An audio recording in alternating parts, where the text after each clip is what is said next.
Welcome to Horns of a Dilemma, the podcast of the Texas National Security Review, which is a partnership between War on the Rocks and the University of Texas at Austin. I'm your host, Rick Landgraf. My guest today is Colonel Andrew Forney, author of Davy, Crockett, and the Boy Scouts, The Korean War and Mismanaging Protracted Conflict, which is featured in Volume 8, Issue 1 of the journal.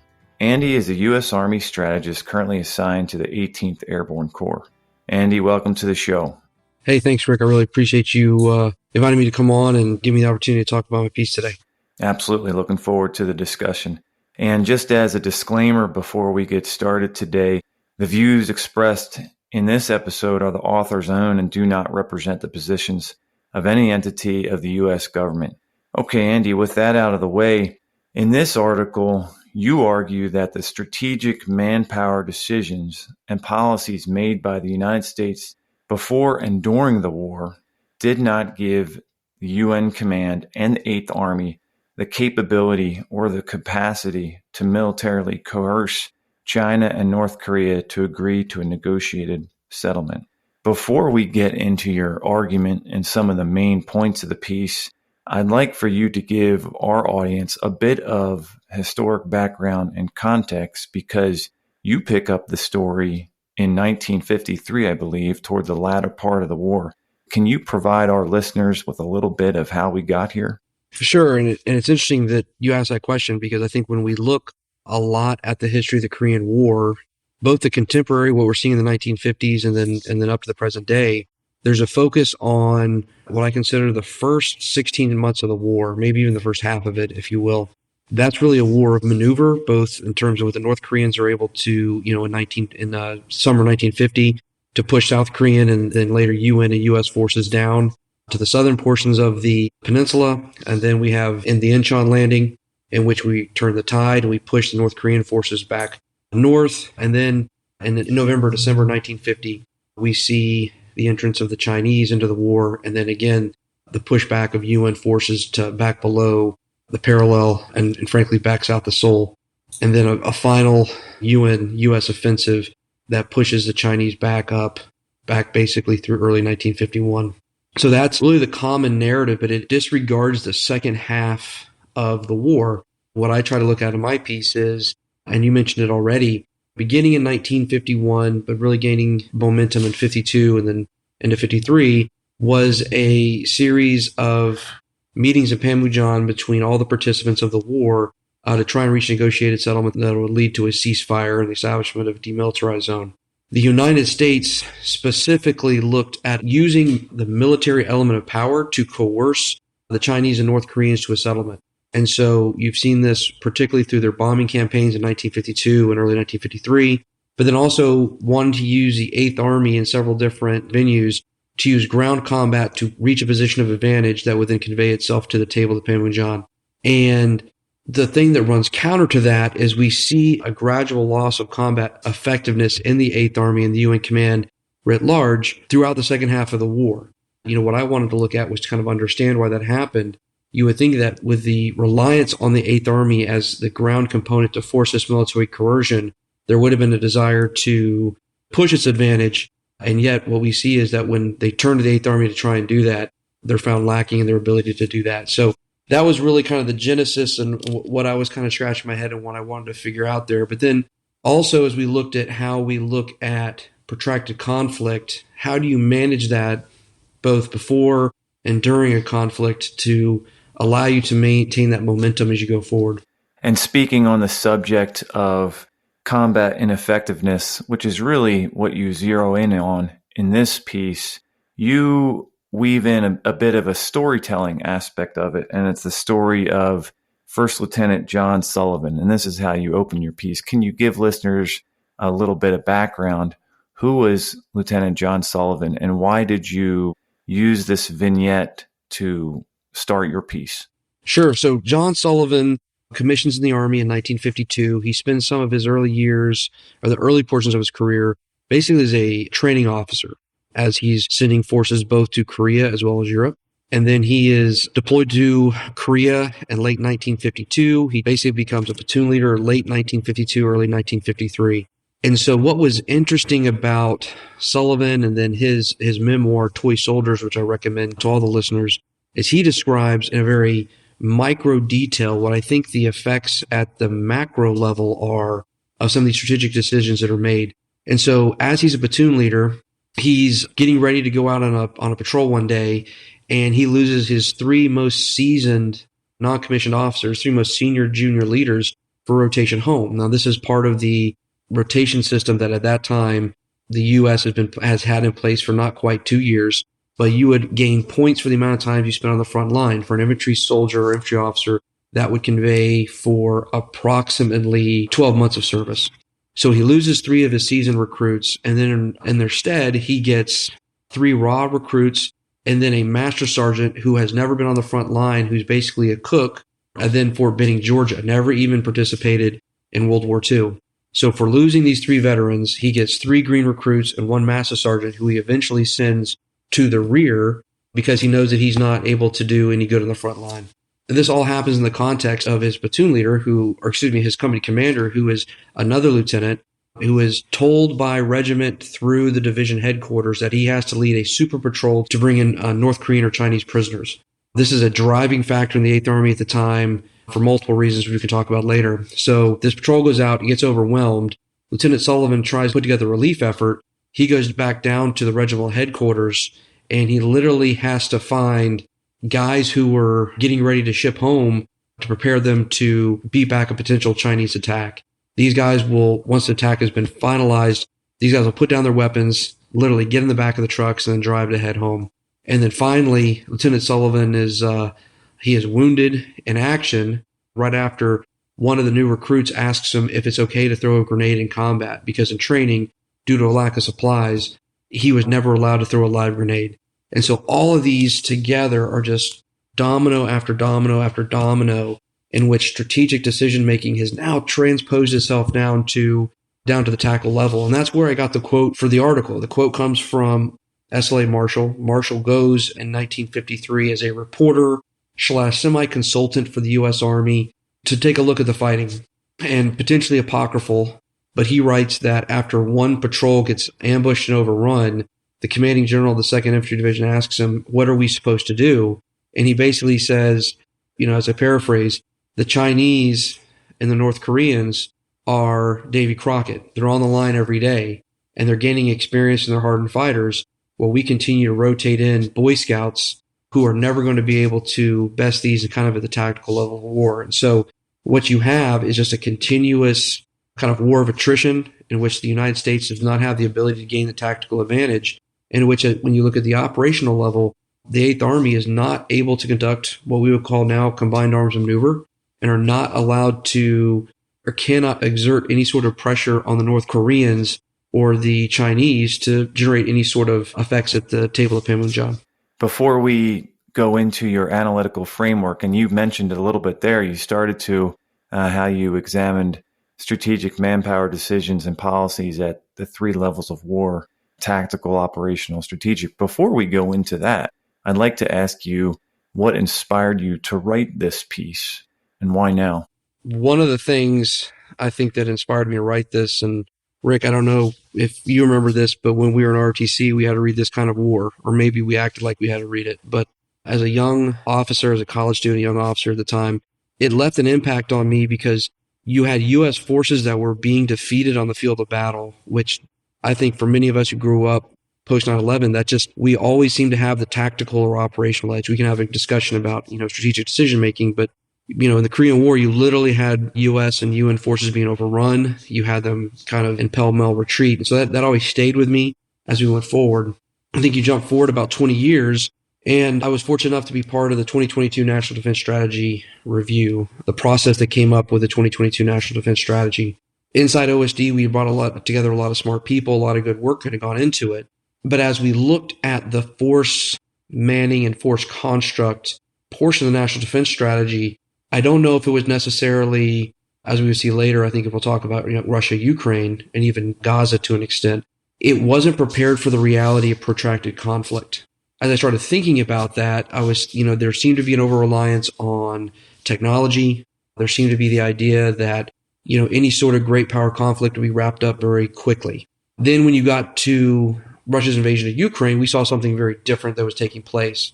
And I think the one thing that struck me from that, and kind of was one of the ideas why I wanted to write this paper, was after the defeat of the initial Russian invasion of Ukraine, inside the Pentagon, there was several what I would consider high fives or backslaps or kind of like celebrations of the fact that Russia wasn't as strong or as good as we thought they were. But I kind of started trying to drill down into Russia over the 6 months before the invasion.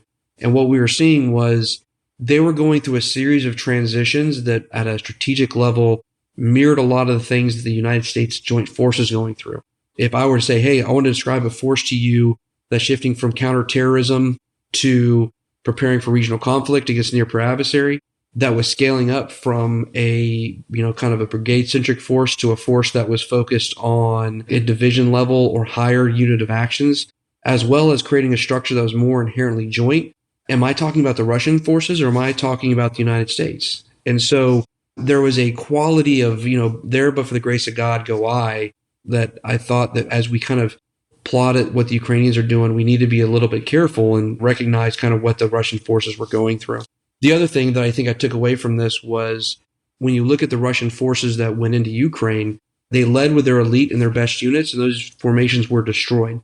Now, some of that is a bad operational approach, and some of that is poor leadership. But I think one of the takeaways we have to have is with how lethal the battlefield is, we must be prepared for a level of attrition that we are not prepared for in the United States. And so one of the things that I would talk to people in OSD about is imagine if the 82nd Airborne Division, the 2nd MEF, and a Carrier Strike Group were all made combat ineffective within the first 1 to 2 months of a large-scale combat operation. How do we come back from that? And I would argue, and I think this is my opinion, is that across the Joint Force, particularly when we look at our ground component, we lack the flexibility to rapidly regenerate combat power at that level. Fortunately for me, I left OSD policy and I went to the Joint Advanced Warfighting School for a year, and I was able to play with that idea. And for me, looking at the Korean War as the means to explore how the United States handled another kind of protracted conflict against a near-peer adversary or one who was armed as such, allowed me to kind of pick apart some ideas and work with it from there. There's a lot to unpack there. I wanted you to elaborate on some of the finer pieces of the article and of the analysis, and through the lens of the analytical framework that you use, looking at the 3 levels of war within U.S. military doctrine, at least, and that's the tactical, operational, and strategic level of war. Can you point to some decisions that were made by the United States during the Korean War in each of those levels of war and what consequences or ramifications they had? So I'll start at the tactical level because I think that's probably the easiest one to see and the one that's most contingent on, I think, what we see happening at the strategic level, right? So we talked a little bit about it, but beginning in late 1950 into 1951, the Army institutes a rotational program. So we talked about gaining points and sending them home. This is something similar to what they did toward the end of World War II with rotations for guys heading back home. And SLA Marshall, prior to the war and in the early stages of the war, as he consults the Army, he will say, yeah, the rotation policy is exactly what we need to do. There's a fear of shell shock or combat fatigue that sets in on a set of soldiers over a period of time. And so a road to hell paved with best intentions type argument is that the idea that's out there is we're actually going to save the force by putting new manpower in there. What we directly see happening instead is, particularly starting in 1951, the rotation of all the combat experience that you gained or that you had when you came into the war begins to flow back to the United States. So what does this mean? At a period where the war is becoming much more a war of small unit actions, ambushes, and again, we'll talk the operational level, the idea to seize prisoners, your lower level experience and combat leadership is all going home. And so you have, stories about at the squad leader level or the platoon leader level, the inability to conduct regular actions, to coordinate fires, all those things that an experienced NCO in particular would be able to do. The other thing that begins to show up at the tactical level with this lack of leadership is indiscipline in combat units, right? AWOLs, refusing to go forward with attacks. those things that are, again, hindering the tactical efficiency of the formations within particularly the 8th U.S. Army. At the same time, General Van Fleet, who takes over from General Ridgway in 1952 as a commander of the 8th U.S. Army, has changed his operational approach to align with current guidance from D.C., again, to reinforce a negotiated settlement.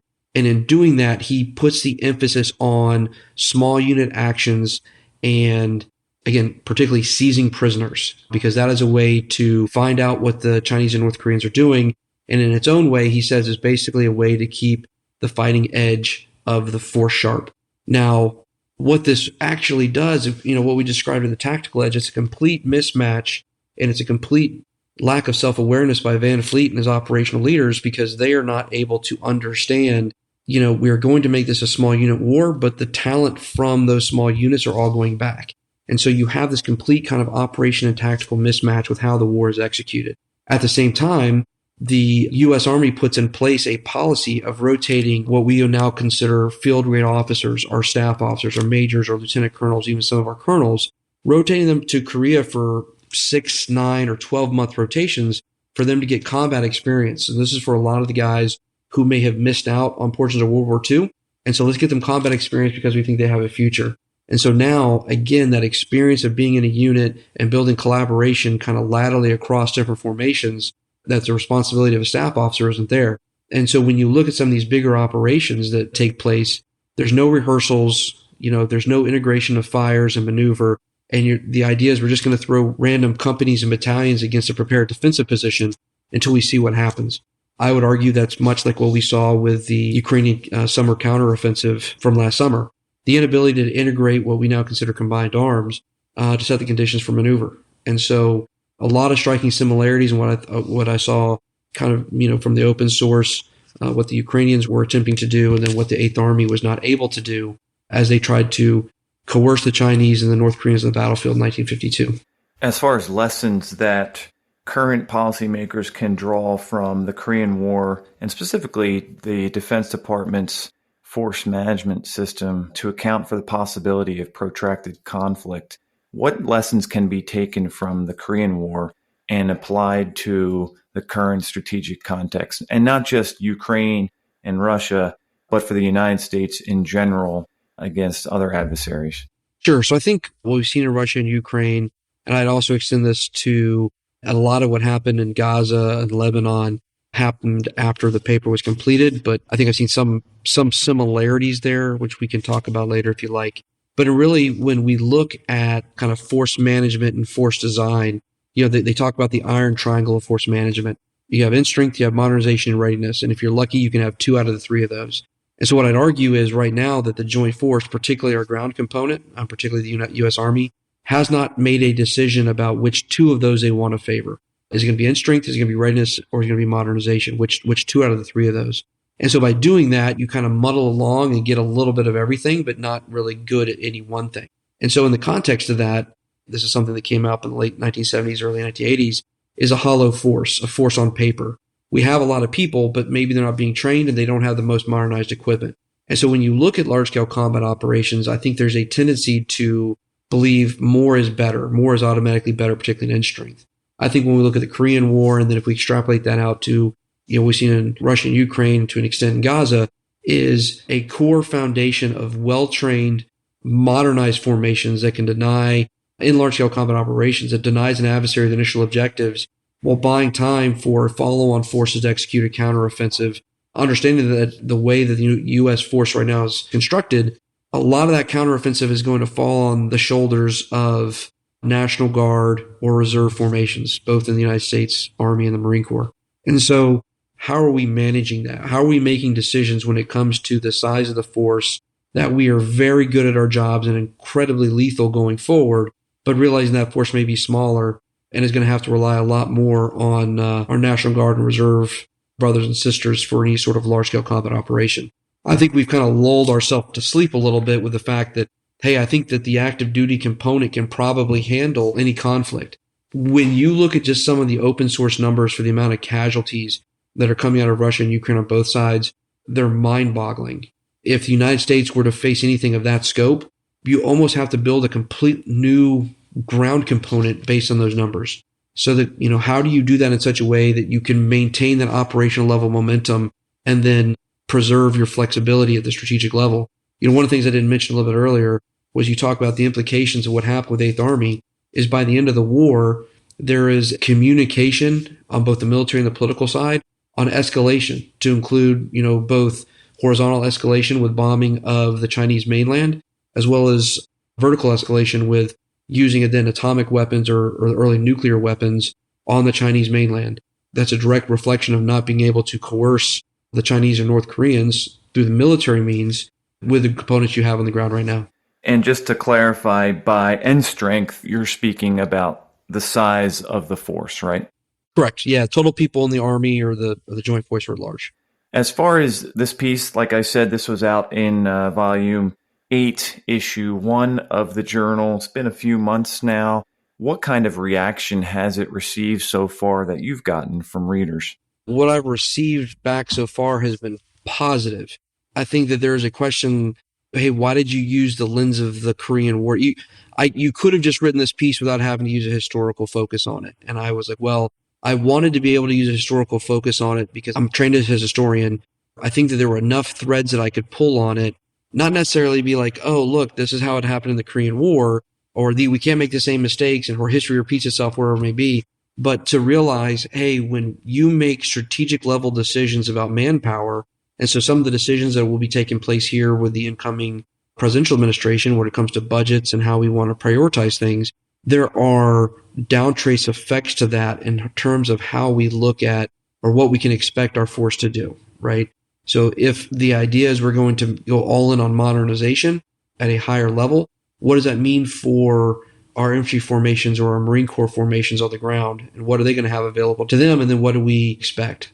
And I think some people that I've talked to, particularly some think tanks or around the Pentagon, have played with that idea a little bit in terms of what we think force structure should convey and what should we be prepared for.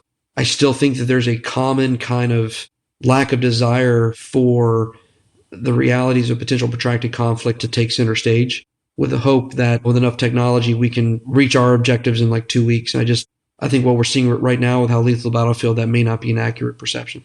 Looking at these, and you're really looking at this iron triangle, as you say, this interplay between end strength, the size of the force, modernization, so technological advances, and then also readiness through training and exercise. And you're looking at the relationship between those three components. And as you say, that Defense Department force management system should really look at this problem in a manner that emphasizes readiness and modernization, but also accounts for the potential of a protracted conflict and the manpower requirements of such a conflict. What other advice do you have for scholars studying this topic? I would look at two things. So first of all, I closed the article with a discussion of what I call cadre formations or force and being. How can you, particularly as you look at the ground component, how can you preserve experience in the officer and NCO level without having to maintain all of your brigades or all of your regimental formations or battalions? How can you preserve that? One example I give is, the Army has these formations now called Security Force Assistance Brigades, and they're made primarily of officers and NCOs who would then go out and partner with our allies and partners overseas when it comes to training and how they organize themselves. What we also have to look at these formations as are basically skeletons in which we could build infantry brigade combat teams or other formations on, given a wartime footing. That sort of thinking is some of the ways that we need to think about how we go forward when it comes to those things. The other thing I think that we need to think about, I've been talking to a couple people about this, is how we look at escalation, right? So we talked a little bit about how the inability to militarily coerce somebody could lead to both sides looking at escalation. But I'm concerned that I think that in the West, but particularly in the United States, what we're seeing right now is a binary view of escalation, be it conventional or nuclear or horizontal versus being something self-contained. And I think that if, as I've described to people, if we went back 1,000 days ago and we were talking about Ukraine, we said, okay, what if I were to tell you the war in Ukraine was soon going to have North Korean combat troops, the use of IRBMs and ICBMs in conventional role? The Iranians were going to be supplying Shahed strike drones to the Russians. and China would be providing some sanctions relief to the Russians, I think all of us would be like, wow, that conflict escalated. However, it has escalated almost what I'd say is asymmetrically. Because neither side can military coerce, we're seeing steps being taken across what we would consider non-traditional mechanisms as opposed to upgrading to nuclear weapons or, invading from Belarus or something like that I don't know if we've been prepared for. And as we still think about how we handle providing the Ukrainians extra capabilities, I don't know if we've right-sized that. So, other scholars, I would say, is there a new model of escalation we should start thinking about and looking at, as well as, how can we have a force in being that provides more options to our national military or national defense leaders as they think through how they want to handle the crisis? Yeah, it's fascinating insight. I really appreciate the conversation today. Thank you so much, Andy, for joining us on Horns of the Dilemma. Thanks, Rick. Pleasure to be with you guys. Thank you for listening to this episode of Horns of a Dilemma. Do not forget to read the Texas National Security Review, which you can find at tnsr.org.